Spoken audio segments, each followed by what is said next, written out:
for the Toronto Tempo. That's right, the expansion franchise. I'm still baffled that the New York Liberty moved on from her. And I still don't love the fact that the Indiana Fever didn't snatch her up. Oh, but Stephanie White. Oh, but nothing. If you listen to how this lady has spoken about the most valuable asset that this league has, which is Caitlin Clark, I would think if you were a Caitlin Clark fan, this would have been your number one contender to have come coached Caitlin Clark. And we're all... Sandy Brondello actually went and did the unthinkable. She turned down more money than any WNBA coach has ever seen. Can you believe that?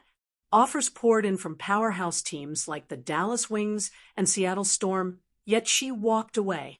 Instead, she chose to take the reins of the brand new Toronto Tempo expansion team. The entire WNBA was left speechless.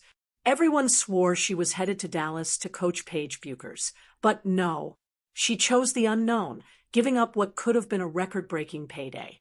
That single decision sent shockwaves across the league, leaving everyone asking the same question. Why? Because this wasn't just about coaching. This was a statement. So Sandy Brondello is the former coach of the New York Liberty, who is the current coach of the Toronto Tempo.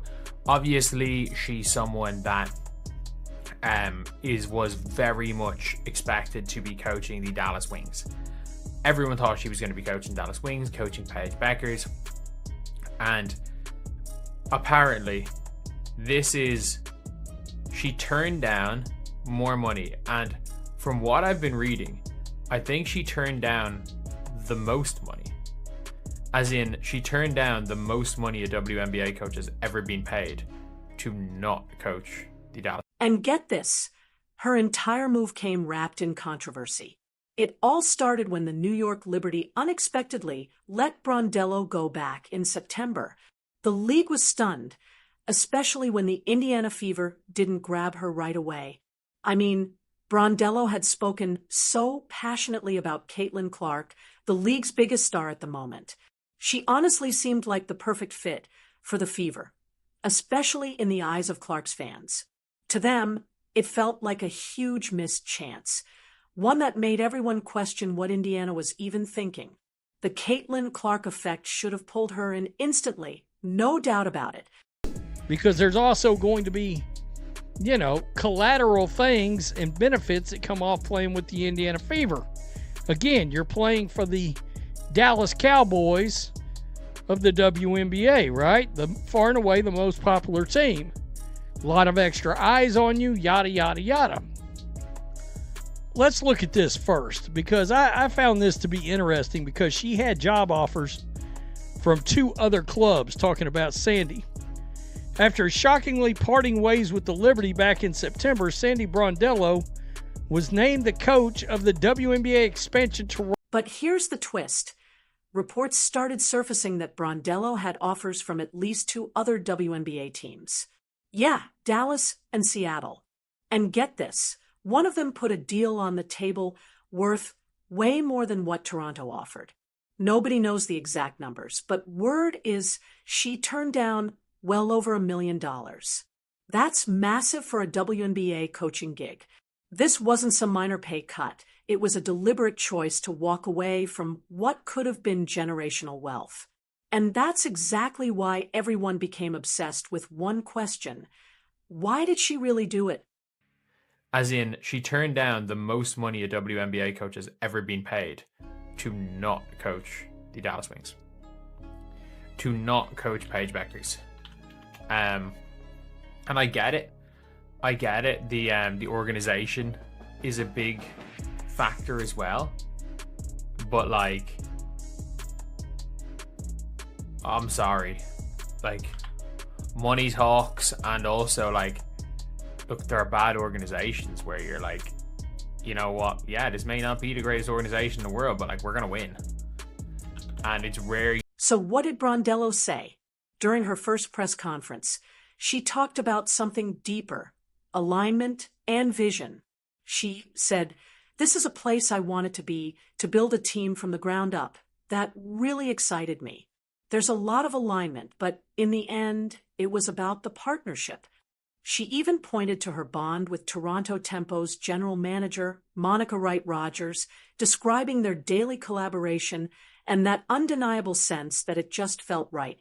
It all sounded clear and heartfelt, but for those still thinking about the money, her words only made the mystery grow even deeper.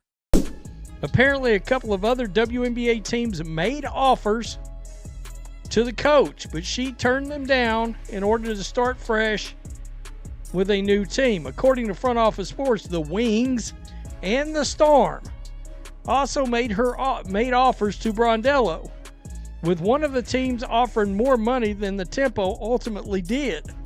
Although those exact numbers won't be released, Brondello's reasoning to land in Toronto was partially due to how she bonded with the front office there.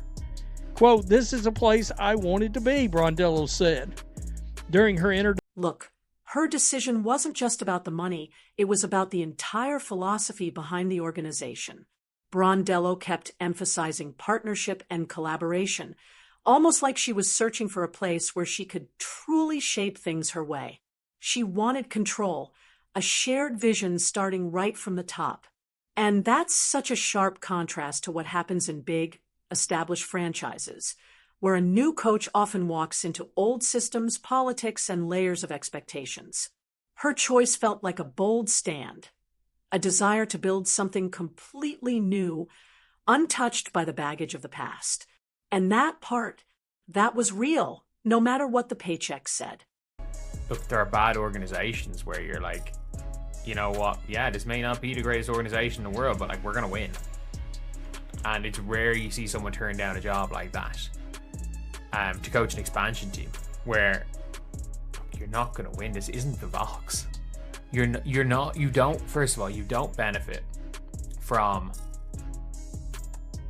a real expansion draft because everyone's a free agent. And the big thing when I say a real expansion draft is that you don't benefit from being a smart organization in a league of dumb organizations because what's wild is that so many WNBA fans and insiders just couldn't wrap their heads around Brondello's decision, especially now when players like Caitlin Clark are redefining the entire league. The general belief was simple. A coach with Brondello's skill, someone who had openly praised Clark, would naturally want to work with a generational star like her. So when the Fever, with Clark leading the way, didn't land Brondello, it left people baffled and frustrated. It felt like a massive strategic blunder in a league that's quickly becoming all about star power, influence, and the stories that sell the game. Dallas hired longtime USF women's basketball coach Jose Fernandez the day after the news dropped about Brondello heading to Toronto. The Storm just hired Sonia Raymond after they parted with Noelle Quinn in September. I think Quinn is coaching in Unrivaled, if I'm not going crazy. Wasn't she the coach that seemed like the Seattle Storm always had issues about players talking about some... The ripple effect of Brondello turning them down hit almost instantly. Dallas didn't waste a second. They went out the very next day and hired Jose Fernandez, the longtime USF coach. Seattle moved just as fast, bringing in Sandra Raymond after parting ways with Noelle Quinn back in September. Those lightning-quick moves showed just how intense the demand for elite coaching is in the WNBA right now. The moment Brondello's shocking decision went public, teams scrambled, racing to lock in their backup plans, settling for their second or even third choices before the dust had barely settled. You don't benefit from being a smart organization in a league of dumb organizations because everybody's a free agent. So teams are going to protect all their players. And it says here, she will make at least $1 million in Toronto after rejecting offers from the Dallas Wings and the Seattle Storm. Sonia Brondello turned down more money from the Wings and the Storm to coach. She'll still be the highest paid coach in the W, and obviously would have been probably the highest paid coach in the W. And that's a kind of mad one. That is a kind. Listen, here's where things get really interesting. Some of the talk surrounding Seattle's coaching situation hinted at deeper problems. Word was former coach Noel Quinn had issues with players, rumors of tension, even bullying, or simply struggling to connect with tougher personalities. And when you look at it that way, Brondello's decision starts to make a lot more sense. Maybe she wanted to escape all that noise, a place untouched by locker room politics or clashing egos. Somewhere she could build her own culture, her own system, from the ground up. No drama, no baggage, just a clean slate to shape something entirely her own. I think the Fever is going to look a lot different. And I don't know that a lot of us is going to love it, to be honest. I think there's a chance we may sit back and look and go, this is the team we got? Question mark? I'm a little concerned about it. Given the vast majority of the league's player pool is going to become free agents, it's extremely hard to predict how the free agency period will shake out and what the league's landscape will look like on the other side.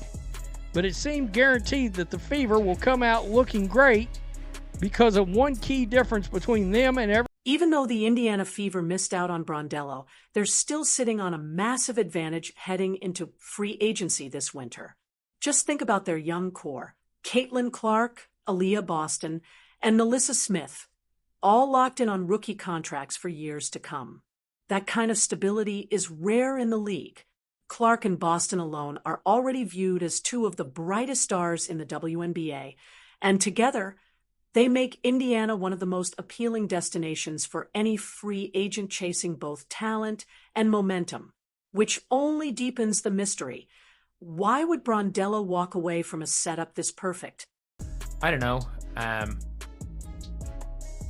I really don't. And maybe she's thinking about that being like, look, there's no pressure on you to coach the Toronto Tempo. Like, you're at an expansion team. You've got 3 years. Realistically, you've got 3 years to get good. And if your deal is, say, a $1 million for 3 years, they're realistically, no expansion team is going to fire their coach for being bad in their first year. Like, I understand Natalie Nakase did it, but again, they benefited from the fact that teams like the Fever were dumbasses and let Temi go instead of. Honestly, you could easily argue that Clark and Boston are already top 10 players in the entire WNBA, and that's just insane for athletes still on rookie deals.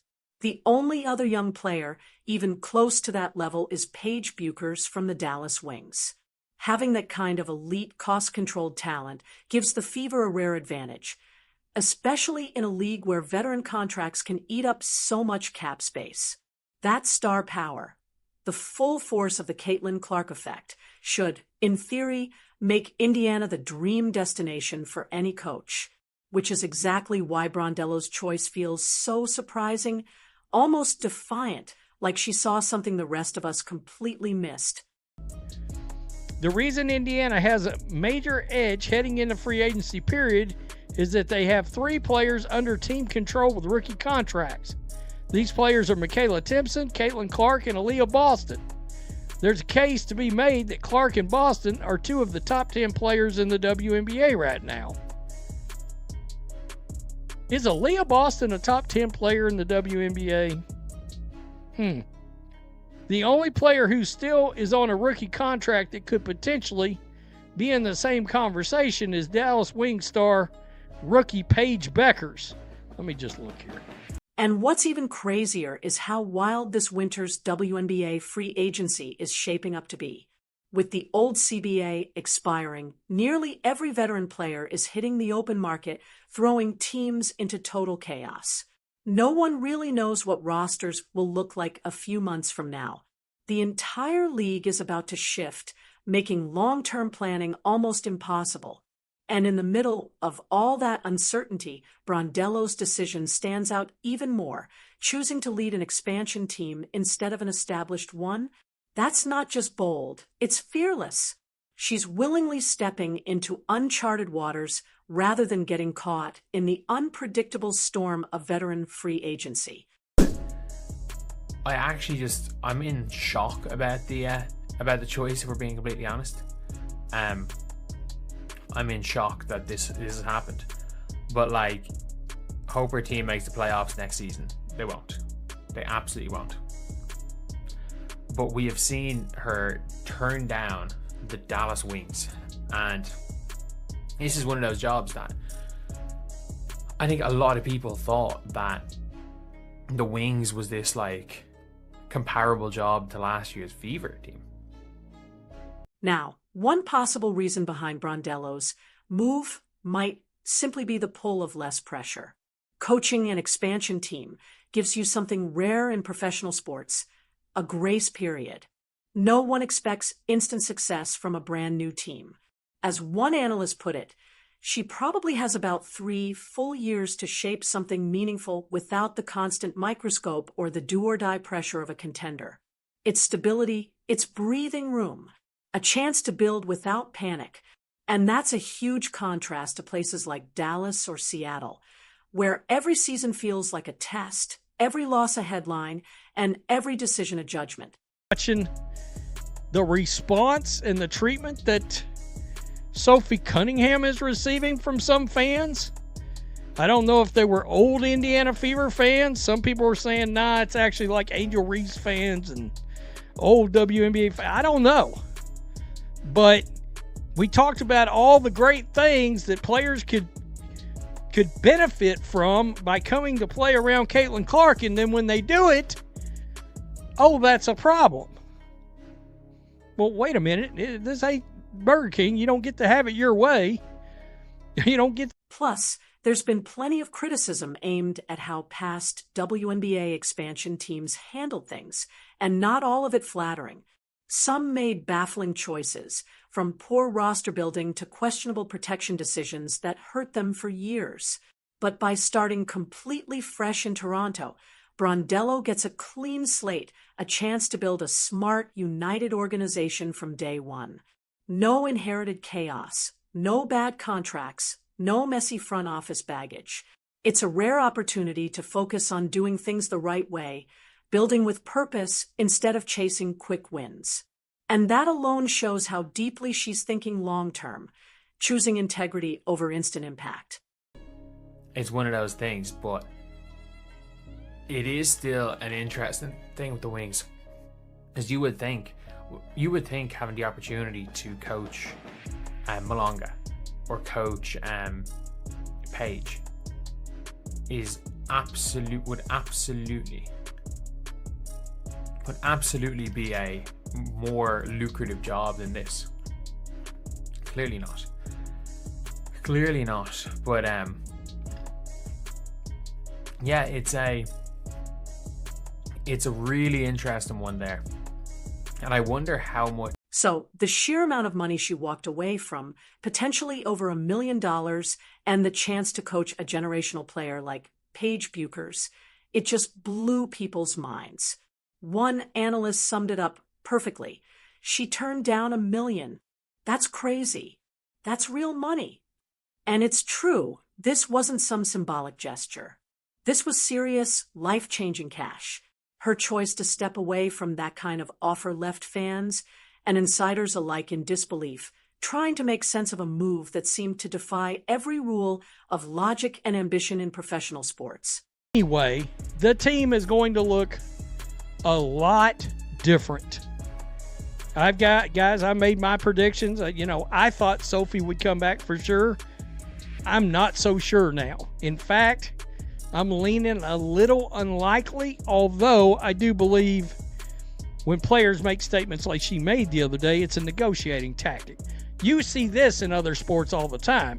I don't think a lot of WNBA fans are used to seeing it because a lot of them doesn't watch NFL and MLB and whatever, but players will make comments because it puts some pressure. Now, here's something worth remembering. Even though Toronto's offer was smaller than the others, it still makes Brondello the highest paid coach in the entire WNBA. That's huge. She didn't walk away empty-handed. She secured a major deal that clearly reflects her worth. But what stands out is that she prioritized everything beyond the paycheck. This wasn't a choice between being rich or broke. It was a choice between ultimate wealth at one franchise and meaningful success with purpose at another. That subtle difference says a lot. It hints at something deeper. A search for real professional fulfillment, not just the biggest number on a contract. It's like freaking rent control for teams. Like, you've got these unbelievable contracts. The Fever did a great. I'm so happy the Indiana Fever, led a fucking, just traded their pick for a year rental of Sophie Cunningham. They're not going to keep her even after she hooped.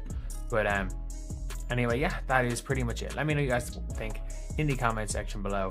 Do you guys agree? Do you guys disagree? And as always, thank you guys for watching. Please like, comment, and subscribe. So, trying to build an expansion team in the middle of a new and uncertain CBA makes everything a whole lot trickier. With nearly every veteran hitting free agency, the usual perks of an expansion draft just don't hit the same. Because, of course, existing teams are going to protect their biggest stars. That means Brondello and the Tempo have to be razor sharp in how they lure free agents and make every draft pick count. It's a tough road. No doubt, but it gives her something rare, complete control over every move, every signing, every choice that shapes the roster. And when you think about the wider WNBA landscape right now, especially around Caitlin Clark, it starts to make sense. The way fans react to players like Sophie Cunningham, or all the talk around Kelsey Mitchell possibly leaving Indiana, shows just how intense that spotlight can get. Playing alongside Clark comes with wild attention, pressure, and non-stop scrutiny. So maybe Brondello's choice to start from scratch, far from that chaos, was no accident. Maybe she wanted peace, room to create without noise or politics. In the end, her decision to walk away from a record-breaking $1 million offer and the chance to coach a generational player like Paige Buchers says everything about what truly matters in the WNBA today. Because this wasn't just about Caitlin Clark. It was about what her presence represents, the weight of fame, fan pressure, and the constant chase for results. Brondello chose vision over vanity, partnership over pressure, and meaning over money. A move so bold, it quietly rewrites what success even means for WNBA coaches, reminding everyone that sometimes the biggest win isn't in the spotlight at all.